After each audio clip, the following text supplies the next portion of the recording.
नमस्कार दोस्तों। आज की कहानी एक चतुर ब्राह्मण की है। तो चलिए कहानी को स्टार्ट करते हैं। किसी राज्य में एक राजा राज्य करता था। राजा बुद्धिहीन था और राज्य की प्रजा के लिए हमेशा मूर्खतापूर्ण घोषणाएं किया करता था।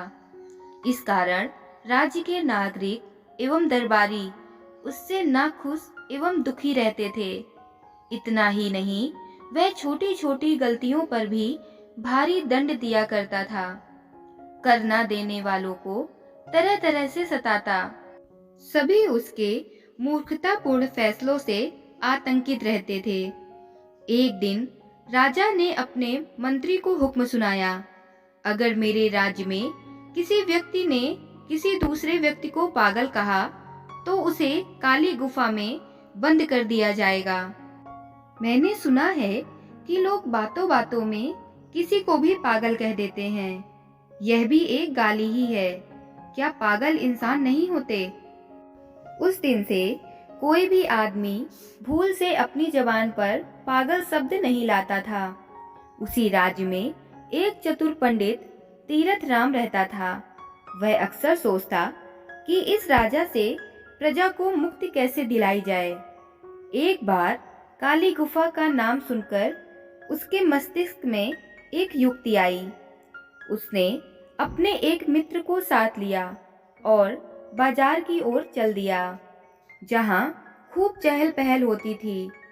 वहां राजा के जासूस और सिपाही भी खूब होते थे। वहां जाकर तीरथ राम ने अपने मित्र से अकारण झगड़ा शुरू कर दिया और उसे पागल है तू कहकर अपशब्द कहे। बस फिर क्या था, वहीं घूम रहे राजा के एक गुप्तचर ने उसे पकड़ लिया।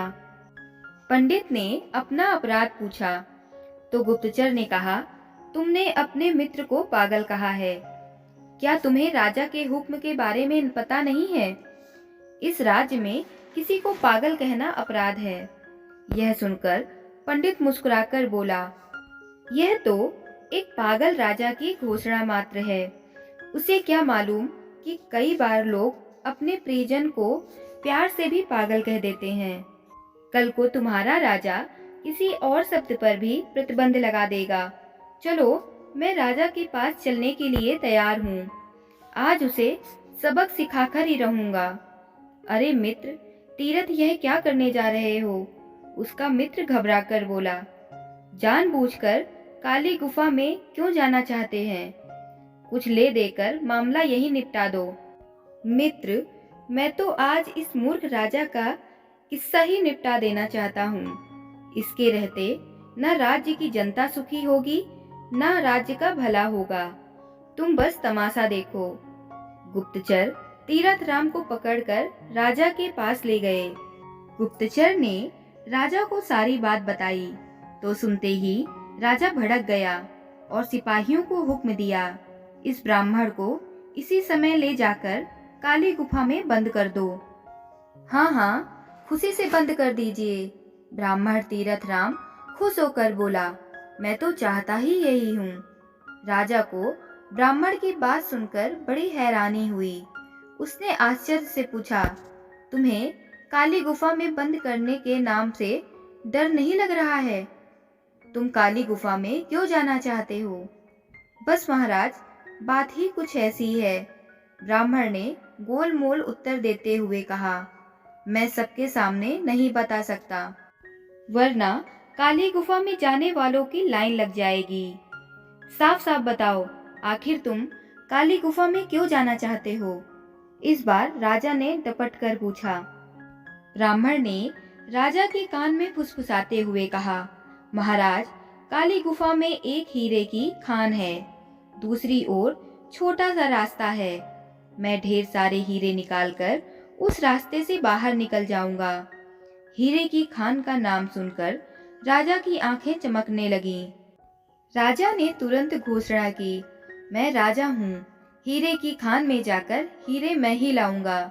मेरे पास ढेर सारे हीरे होंगे। मैं दुनिया का सबसे धनवान राजा बन जाऊंगा। सब लोग हैरान हो गए। आखिर पंडित जी ने राजा को क्या पट्टी पढ़ा दी। जो राजा खुद ही काली गुफा में जाना चाहता है। मंत्री ने समझाया, महाराज, यह आप क्या कर रहे हैं? क्या आपको मालूम नहीं है कि काली गुफा मौत की गुफा है? राजा मूर्ख तो था ही, फौरन ही मंत्री को डांट दिया। आपको कुछ नहीं मालूम, आप चुप रहें और वैसा ही करें जैसा पंडित तीरथ राम कहें। जब तक मैं वापस ना आ जाऊं, तब तक सारा राजकाज पंडित तीरथ राम ही संभालेंगे। यह आदेश देकर राजा काली गुफा की ओर चल दिए। पंडित भी उसके पीछे पीछे चल पड़ा। जैसे ही राजा काली गुफा में घुसा, पंडित ने एक बड़ा सा पत्थर उठाकर गुफा के मुंह पर बंद कर दिया। राजा हमेशा हमेशा के लिए गुफा में बंद हो गया। सारी प्रजा पंडित जी की चतुराई से बहुत प्रभावित हुई। सबने मूर्ख राजा से छुटकारा दिलाने के लिए उनका आभार प्रकट किया। बाद में उन्होंने एक मत से पंडित तीरथ राम को ही उस राज्य का राजा बना दिया, क्योंकि मूर्ख राजा का भी ऐसा ही आदेश था। तो दोस्तों, कहानी कैसी लगी कमेंट करके ज़रूर बताइएगा। कहानी अच्छी लगी हो तो मेरे चैनल को लाइक शेयर सब्सक्राइब करिएगा। कहानी सुनने के लिए धन्यवाद।